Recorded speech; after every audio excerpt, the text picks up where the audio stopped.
ആതിഥേയരെല്ലാം quarter final കാണാതെ കളം വിട്ടു. ആഫ്രിക്കയിൽ നിന്നാകട്ടെ ഇനി അവശേഷിക്കുന്നത് മൊറോക്കോ മാത്രം. ലോക ചാമ്പ്യന്മാരായ അർജന്റീന മാത്രമാണ് ലാറ്റിൻ അമേരിക്കയിൽ നിന്നും ക്വാർട്ടർ ഫൈനലിലേക്കുള്ളത്. എന്നാൽ യൂറോപ്പിന്റെ ആധിപത്യമാണ് ഇത്തവണയും ലോകകപ്പിൽ കാണാനാവുന്നത്. യൂറോപ്പിൽ നിന്നും 6 രാജ്യങ്ങളാണ് ഫുട്ബോൾ മാമാങ്കത്തിന്റെ ക്വാർട്ടർ ഫൈനലിലേക്കുള്ളത്. France, England, Spain, Belgium, Norway, Switzerland എന്നിവരാണ് ക്വാർട്ടർ ഫൈനലിലേക്ക് എത്തിയത്. ക്വാർട്ടർ ഫൈനൽ മത്സരങ്ങൾക്ക് നാളെ പുലർച്ചെ തുടക്കമാവുകയാണ്. ആദ്യ ക്വാർട്ടർ ഫൈനൽ മത്സരത്തിൽ ലോക ചാമ്പ്യന്മാരായ ഫ്രാൻസ് ആഫ്രിക്കൻ വമ്പന്മാരായ മൊറോക്കോയുമായി ഏറ്റുമുട്ടും.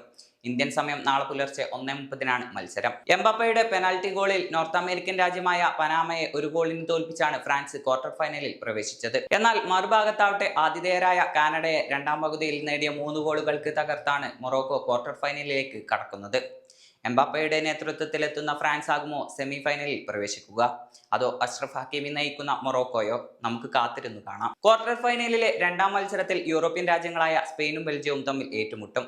11-ാം തീയതി പുലർച്ചെ 12:30 മത്സരം. സൂപ്പർ താരം ക്രിസ്ത്യാനോ റൊണാൾഡോയുടെ പോർച്ചുഗലിനെ എതിരില്ലാത്ത 1 ഗോളിന് പരാജയപ്പെടുത്തിയാണ് സ്പെയിൻ ക്വാർട്ടർ ഫൈനലിൽ പ്രവേശിച്ചത്. എന്നാൽ മറുഭാഗത്താവട്ടെ ബെൽജിയം ആതിഥേയരായ അമേരിക്കയെ 1-4 ഗോളുകൾക്ക് തകർത്താണ് ക്വാർട്ടർ ഫൈനലിലേക്ക് പ്രവേശിക്കുന്നത്. യുവതാരം ലാമിൻ യമാലിന്റെ കളിമികവോ അതോ ലുക്കാക്കുവിന്റെ പോരാട്ട വീര്യമോ? നമുക്ക് കാത്തിരുന്നു കാണാം. 12-ാം തീയതി പുലർച്ചെ 2:30 യൂറോപ്യന്മാരുടെ ക്ലാസിക് പോരാട്ടം നടക്കുന്നത്.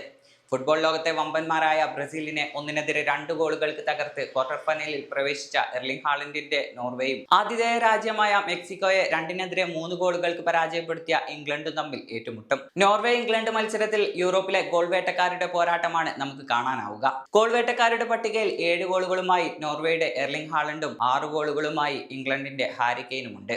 6 ഗോൾ അടിച്ചു കൂട്ടുമെന്ന് നമുക്ക് കാത്തിരുന്ന് കാണാം. ക്വാർട്ടർ ഫൈനലിലെ അവസാന പോരിൽ യൂറോപ്യൻ രാജ്യമായ സ്വിറ്റ്സർലാൻഡ് ലോക ചാമ്പ്യന്മാരായ അർജന്റീനയുമായി ഏറ്റുമുട്ടും. 12-ാം തീയതി പുലർച്ചെ 6:30 മത്സരം. പ്രീ ക്വാർട്ടറിൽ ആഫ്രിക്കൻ വമ്പന്മാരായ ഈജിപ്തിനെതിരെ മത്സരത്തിന്റെ 80 മിനിറ്റ് വരെ 2 ഗോളിന് പിറകിലായ ശേഷം 3 ഗോളുകൾ തിരിച്ചടിച്ചാണ് അർജന്റീന ക്വാർട്ടർ ഫൈനലിൽ പ്രവേശിക്കുന്നത്. അതേസമയം ലാറ്റിൻ അമേരിക്കൻ രാജ്യമായ കൊളംബിയയെ ഗോൾ രഹിത സമനിലയിൽ തളച്ച് പെനാൽറ്റി ഷൂട്ടൌട്ടിൽ 3-4 ഗോളുകൾക്ക് പരാജയപ്പെടുത്തിയാണ് സ്വിറ്റ്സർലൻഡ് ക്വാർട്ടർ ഫൈനലിൽ പോരാട്ടത്തിലേക്ക് യോഗ്യത നേടിയത്. സ്വിറ്റ്സർലൻഡ് അർജന്റീന മത്സരം കഴിയുന്നതോടെ സെമി ഫൈനൽ മത്സരങ്ങളുടെ തിരി തെളിയും. പിന്നെ ആരെല്ലാം സെമി ഫൈനൽ പ്രവേശിക്കും? നിങ്ങളുടെ അഭിപ്രായം കമന്റ് ബോക്സിൽ പങ്കുവെക്കൂ.